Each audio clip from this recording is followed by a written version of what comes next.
My parents died in a car crash when I was 14. Don't feel bad for me or anything. I've made my peace with that years ago. Life with them was never great, but I do miss them. It's just that if they taught me one thing, it's not to sit around wallowing in self-pity. I just wish they hadn't sent me to live with Aunt Louise.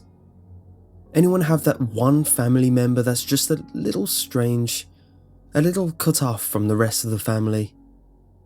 Aunt Louise was ours. She was also our closest living relative. Dad's family lived on the other side of the continent.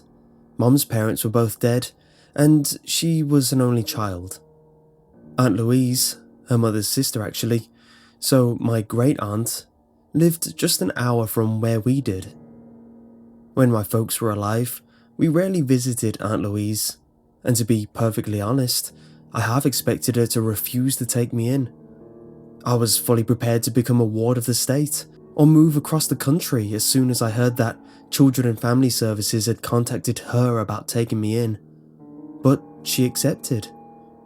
I'm not sure how willingly or graciously, because I wasn't privy to the phone conversation where she agreed to take me. I was surprised though, at how nice she was to me the first 3 days I was there. I want to make something very clear. While Aunt Louise was cranky, odd, eccentric, uncouth, and several other less flattering adjectives, she wasn't a complete asshole. She had a rather abrupt, even abrasive way of speaking, but she wasn't cruel. I'd never taken the time to really get to know her during my initial 14 years, but I could tell that she mostly kept to herself and didn't particularly like people. So naturally, I assumed she was a reclusive hermit. Really, what surprised me the most when I first moved in, it was how normal everything seemed, at least at first. Aunt Louise cooked, cleaned, watched TV, talked to neighbours on the phone, etc., just like anyone else would. And she told me right away that she had little in the way of expectations from me, or at least none that my parents wouldn't have. Don't stay out too late, let her know if you're going to be late coming home, finish your homework before you watch TV, clean up after yourself, etc.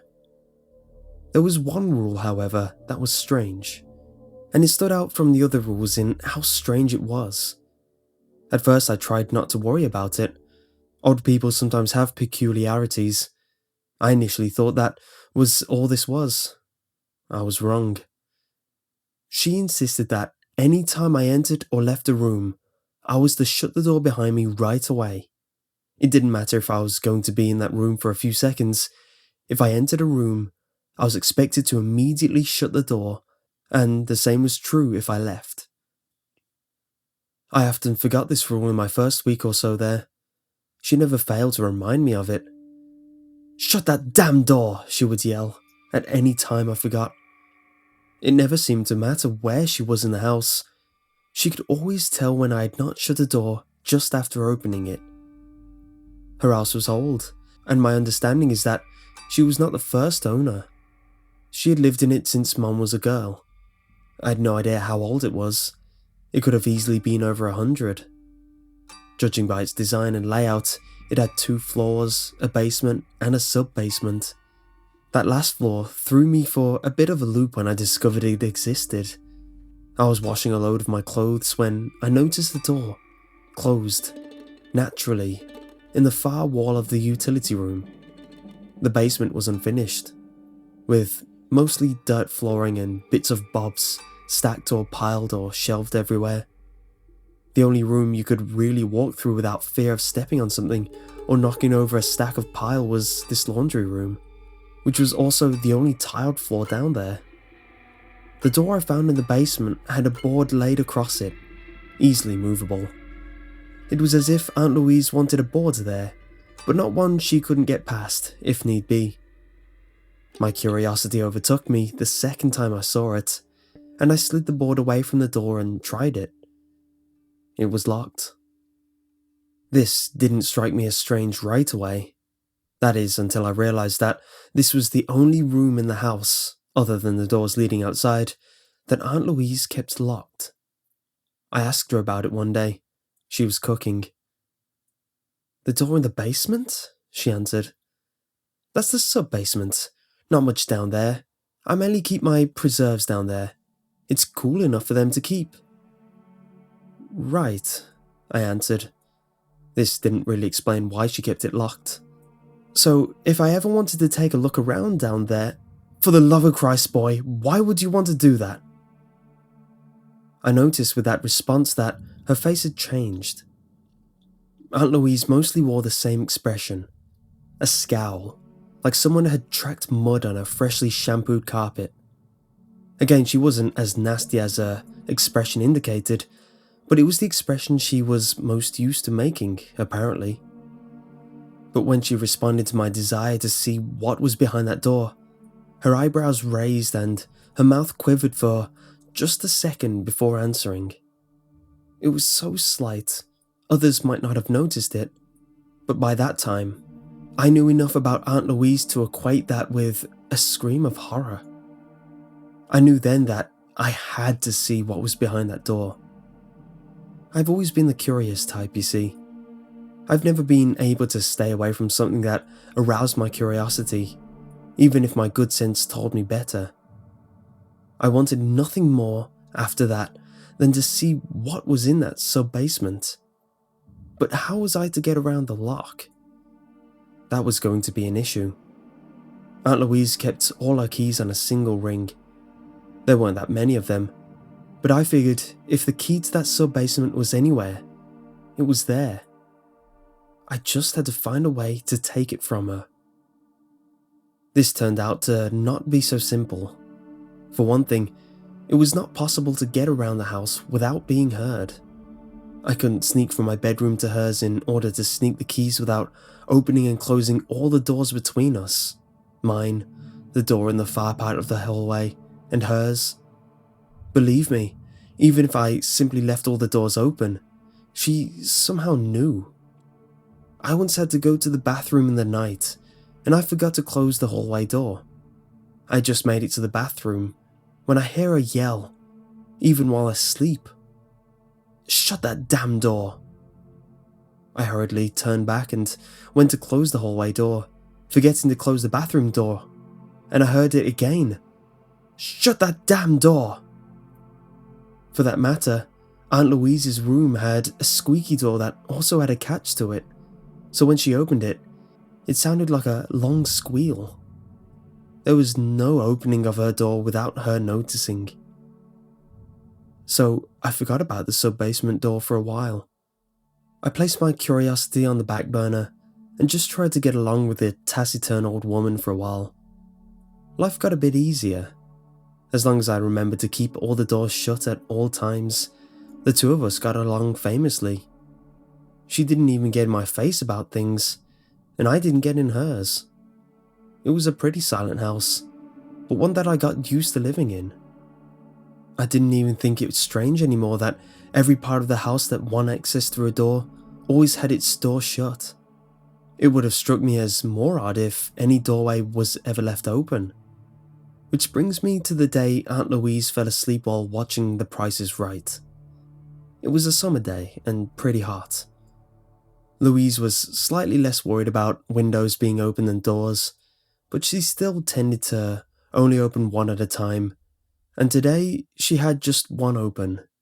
One that wasn't doing much at all to cool down a boxed-in house that had zero room airflow thanks to Aunt Louise's chief eccentricity. So naturally, she fell asleep. And I saw my chance. Her purse was at her feet. I was sitting in the chair directly beside hers, reading an Avengers comic book, and trying to ignore the repeated calls of, "Come on down," from the TV. I looked over at her, and saw that she was in a deep doze. Her hearing wasn't the greatest, even when she was awake, though she was far from deaf. But I figured, in her snooze, there would be little chance she would hear the tiny noise of me rifling through her purse. I found her keys almost immediately and headed for the stairwell. If she woke up when I opened the door, I would just claim I was doing a load of laundry, but she was unlikely to wake up unless I forgot to close the door, which by now I never did. I headed down the stairs, for some reason tiptoeing even though I wasn't yet at the place where I had been shut out from.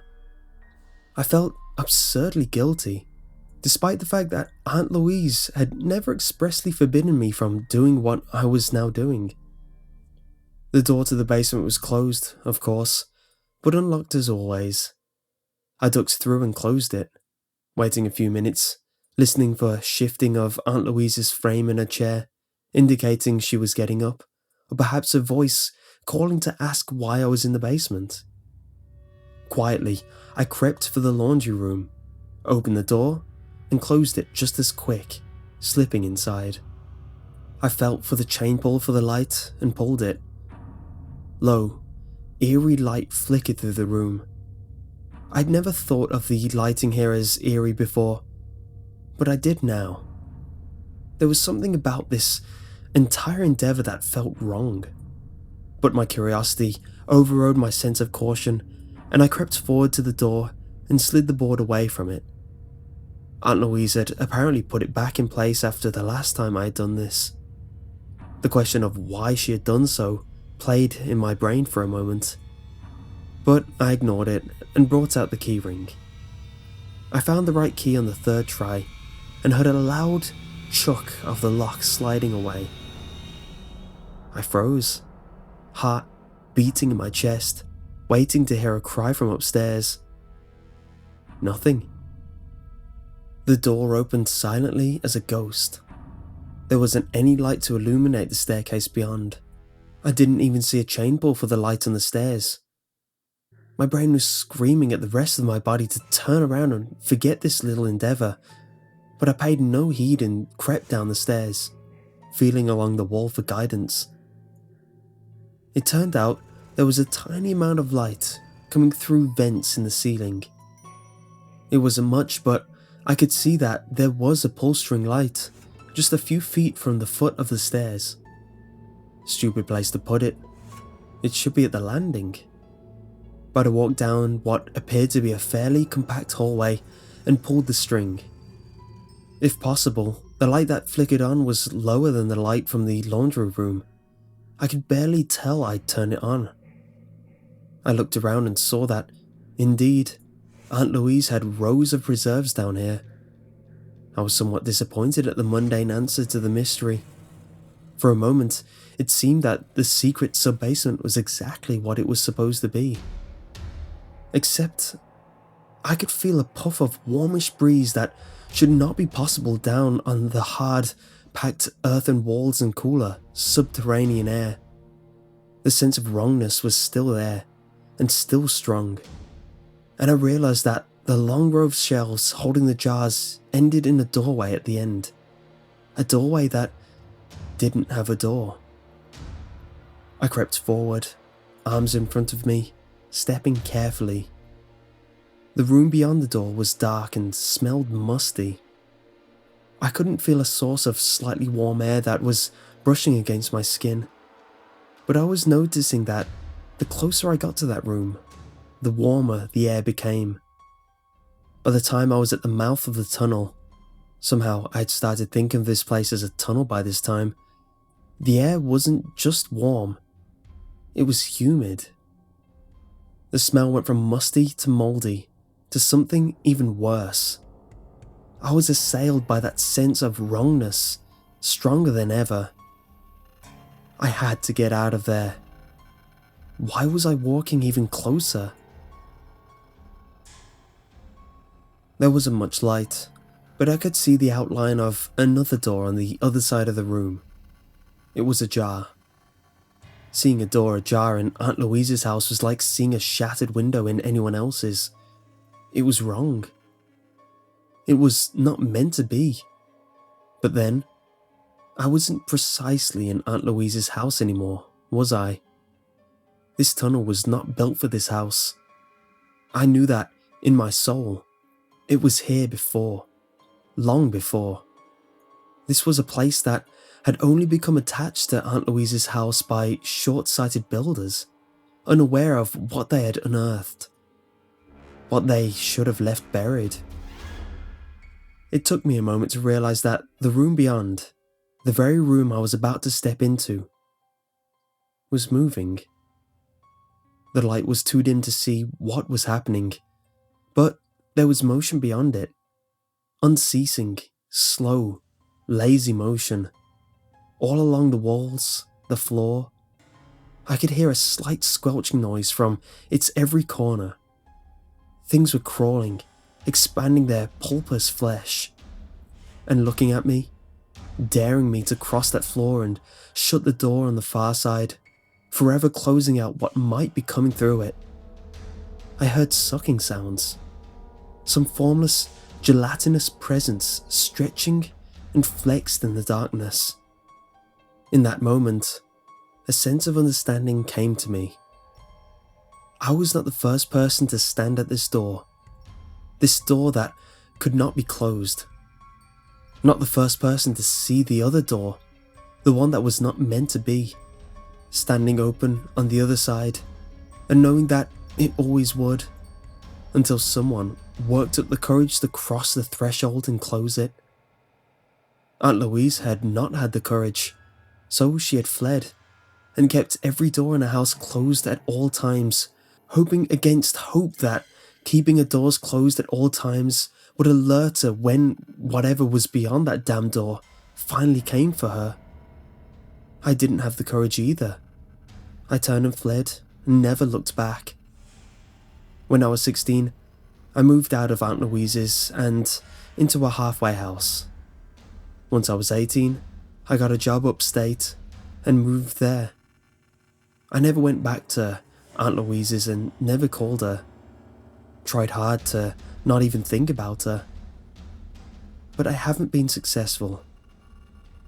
I still think back to the day I stood at that doorway, about the squelching, wriggling things that waited in the darkness. And I wonder if Aunt Louise ever found the strength to cross the room and shut that damn door.